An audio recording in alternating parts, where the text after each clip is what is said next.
آج ہم ایک بہت ہی اہم موضوع پر بات کر رہے ہیں، قرآن کریم اور صوفیانہ دانش کی روشنی میں آزمائش آسانی، یعنی جب اللہ نعمتیں دیتا ہے تو ان میں بھی ایک امتحان چھپا ہوتا ہے۔ جی بالکل۔ ہم کچھ خاص آیات اور صوفیہ کرام کے اقوال دیکھیں گے جو شکر، امانت اور اس لطیف آزمائش پر روشنی ڈالتے ہیں۔ جی بات شروع کرتے ہیں سورۃ الانفال کی آیت 26 سے۔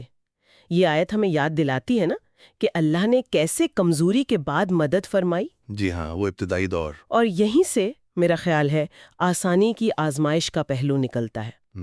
تو جو ہمارے ذرائع ہیں ان میں یہ بات واضح ہے کہ اللہ تعالیٰ مومنین کو یاد دلا رہے ہیں وہ حالت جب وہ کمزور تھے، خوف زدہ تھے، بے یار و مددگار۔ جی بالکل۔ پھر اللہ نے انہیں پناہ دی، مدد بھیجی، پاکیزہ رزق دیا، اب وہ مشکل وقت گزر گیا، استحکام آ گیا، فراوانی آ گئی۔ ہاں، تو اب وہ خوف والی آزمائش نہیں رہی، اب آرام اور راحت کی آزمائش ہے۔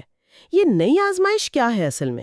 دیکھیں، یہ آزمائش بنیادی طور پر ذمہ داری کی ہے، نعمتوں کی ذمہ داری کی، امانت کی پاسداری کی۔ اللہ تعالیٰ آگے فرماتے ہیں نا آیت 27 میں سورۃ الانفال کی ہی، اے ایمان والو، اللہ اور رسول سے خیانت نہ کرو اور نہ ہی جان بوجھ کر اپنی امانتوں میں خیانت کرو۔ اچھا، امانتیں۔ جی، اور فوراً بعد آیت 28 میں مزید واضح کر دیا، اور جان لو کہ تمہارے مال اور تمہاری اولاد ایک آزمائش ہیں۔ او، مال اور اولاد بھی آزمائش۔ جی، اور یہ کہ اللہ ہی کے پاس بڑا اجر ہے۔ تو مطلب یہ ہوا کہ اصل امتحان اب شکر گزاری کو ذمہ داری اور دیانت میں بدلنا ہے۔ یہ تو ہوا اس کا ظاہری پہلو، مطلب عملی زندگی سے متعلق۔ جی لیکن صوفیہ کرام جن کے اقوال بھی ہم دیکھ رہے ہیں وہ تو اس کو اور گہرائی میں لے جاتے ہیں۔ ان کے نزدیک خیانت یا یہ آسانی کی آزمائش، اس کا باطنی مطلب کیا ہے؟ دل سے کیا تعلق ہے اس کا؟ جی بالکل، صوفیہ کرام تو بات کی روح تک پہنچتے ہیں۔ جیسے امام کشیری ہیں، وہ فرماتے ہیں کہ سب سے بڑی خیانت وہ مالیہ الفاظ کی نہیں ہے۔ اچھا، تو پھر کس چیز کی؟ وہ کہتے ہیں سب سے بڑی خیانت نعمت میں خیانت ہے، اور وہ یہ کہ نعمت دینے والے کو ہی بھلا دیا جائے۔ اللہ اکبر، دینے والے کو بھول جانا۔ جی، ان کے نزدیک شکر صرف زبان سے الحمدللہ کہہ دینا نہیں ہے، یہ تو دل کی وفاداری ہے دینے والے کے ساتھ۔ صحیح۔ اور سائلت تستوری کا قول تو بہت ہی غور طلب ہے۔ جی، وہ کہتے ہیں کہ جب اللہ طاقت دے، آسانی دے، تو اپنے دل پر نگاہ رکھو، بہت کڑی نگاہ، کیونکہ بہت سے دل ہیں جو تکلیف کی آزمائش، درد کی آزمائش وہ تو سہ جاتے ہیں۔ ہاں، مشکل میں تو انسان اللہ کو یاد کرتا ہی ہے۔ بالکل، مگر آسانی اور راحت کی آزمائش میں کم ہی پورے اترتے ہیں۔ یہ تو واقعی الٹ بات لگتی ہے نا، ہم تو آسانی مانگتے ہیں اور یہاں اسے زیادہ بڑی آزمائش کہا جا رہا ہے۔ جی، یہی تو نکتہ ہے۔ اور ابن عربی وہ تو امانت کو وجود کا بوجھ کہتے ہیں۔ وجود کا بوجھ؟ جی، یعنی اللہ نے انسان کو جو شعور دیا، آگاہی دی، یہ خود ایک امانت ہے۔ اور اس میں خیانت کیا ہے؟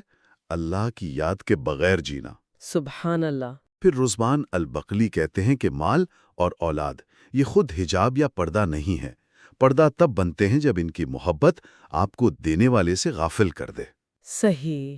ہر چیز یا تو آئینہ بن سکتی ہے، اللہ کی یاد دلانے والی، یا پھر دیوار بن سکتی ہے جو اللہ کو چھپا دے۔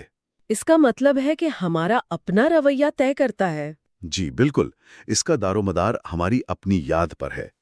اور مولانا رومی وہ بھی یہی کہتے ہیں کہ اصل آزمائش محرومی میں نہیں، حصور میں ہے۔ جب کچھ مل جاتا ہے تب پتہ چلتا ہے۔ غریبی تو دعا سکھا دیتی ہے، امیری جو ہے وہ تعلق کی مضبوطی کو پرکھتی ہے۔ تو خلاصہ کیا نکلا کہ اللہ کی پناہ، اس کی مدد، وہ ہمیں خود کفیل بنانے کے لیے نہیں ہے، بلکہ اس لیے ہے کہ ہم یاد الہی کی امانت سنبھال سکیں۔ تو ہر نعمت امانت ہوئی اور ہر امانت آزمائش۔ اور ایک اور دلچسپ بات جو ان ذرائع میں ہے وہ علم الاعداد یعنی ابجد کی۔ جی، اس کا بھی ذکر ہے۔ یہ امانت، شکر اور فتنہ یعنی آزمائش کو علامتی طور پر کیسے جوڑتا ہے؟ اس پر کچھ روشنی ڈالیں۔ ہاں، یہ ایک علامتی نقطہ نظر ہے۔ مختصراً یوں سمجھیں کہ ابجد کے حساب سے امانت کا عدد 6 بنتا ہے۔ ٹھیک۔ 6 کا عدد تخلیق کے توازن، ہم آہنگی کی طرف اشارہ سمجھا جاتا ہے۔ ٹھیک۔ شکر کا عدد 7 ہے، جو روحانی تکمیل، آگاہی کی علامت ہے۔ 7 تو ویسے بھی ایک خاص عدد مانا جاتا ہے۔ جی ہاں، اور فتنہ یعنی آزمائش، اس کا عدد 3 ہے۔ یہ ایک چکر کو ظاہر کرتا ہے۔ آزمائش آتی ہے، وہ اللہ کی طرف رجوع اور روحانی ترقی کا سبب بنتی ہے۔ تو یہ ترتیب 6 سے 7 اور پھر 3، یعنی توازن سے آگاہی اور پھر آزمائش کے ذریعے اس آگاہی کو پرکھنا اور مضبوط کرنا، یہ ایک مسلسل روحانی سفر ہے۔ بہت خوب، یعنی عادات بھی ایک کہانی سنا رہے ہیں۔ یہ سب تو بہت گہری باتیں ہیں۔ اب سوال یہ ہے کہ سننے والے اس سمجھ کو اپنی روزمرہ زندگی میں کیسے استعمال کر سکتے ہیں؟ اس کا عملی پہلو کیا ہو؟ جی، ذرائع کی روشنی میں اگر دیکھیں تو ایک طریقہ یہ ہو سکتا ہے کہ ہم اپنی زندگی کے وہ لمحے یاد کریں جب ہم بے بس تھے اور اللہ نے سہارا دیا، پناہ دی۔ ہاں، وہ کمزوری کے لمحات۔ جی، اور اب جب اللہ نے استحکام دیا ہے، گھر ہے، کامیابی ہے یا کوئی بھی نعمت، تو انہیں صرف سجاوٹ نہ سمجھیں، بلکہ امانت جانیں۔ ان نعمتوں کو اللہ کی یاد میں استعمال کریں، شکر کے ساتھ دوسروں تک پہنچائیں اور عاجزی کے ساتھ ان کی قدر کریں۔ مال، اولاد، مرتبہ، یہ سب آئینے ہیں۔ آئینے؟ کس طرح؟ یا تو ان میں عطا کرنے والے کا عکس نظر آئے گا، یا پھر یہ ہماری اپنی ذات کا، ہماری انا کا پردہ بن جائیں گے۔ اور شکر گزاری؟ شکر گزاری اس آئینے کو صاف رکھتی ہے۔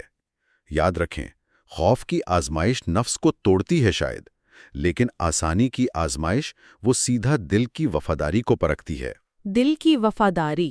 جی، اگر ماضی کی مشکلات نے ہمیں پاک کیا تھا، تو اب جو آسانی ملی ہے اسے اس پاکیزگی اور وفاداری کا عملی ثبوت بننا چاہیے۔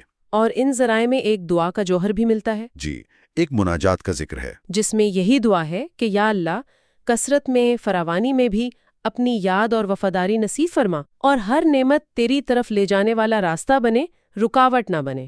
آمین۔ بہت خوبصورت دعا ہے۔